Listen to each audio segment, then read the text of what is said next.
the Rock and Roll Hall of Fame! Tomorrow night on HBO, some of the greatest musical artists of all time will be honored. You really know you've made it into the pantheon of the all-time greats when you've made it into the Rock and Roll Hall of Fame. We spoke to Billboard Consumer Editorial Director Ian Drew about this year's inductees, and he highlighted 3 very different and somewhat surprising artists being recognized.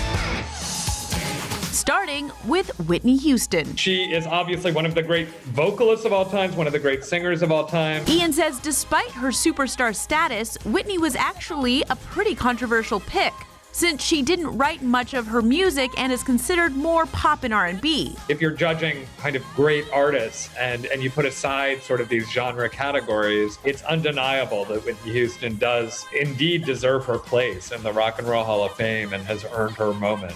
Being a little girl, seeing this goddess, thinking, I want to be like that one day. Her music will live forever, the greatest voice of our time. Next to a hip-hop artist who's also being honored posthumously, Notorious B.I.G. If you were going to do a Mount Rushmore of hip-hop, Biggie would be the George Washington on that mountain. It's undeniable. Biggie was just an icon who left an indelible mark on the genre. He had a sound and a style all of his own that set the trend for so many different musicians of all genres that came after him. So honoring him, when you look at it in that way, is just something that had to happen.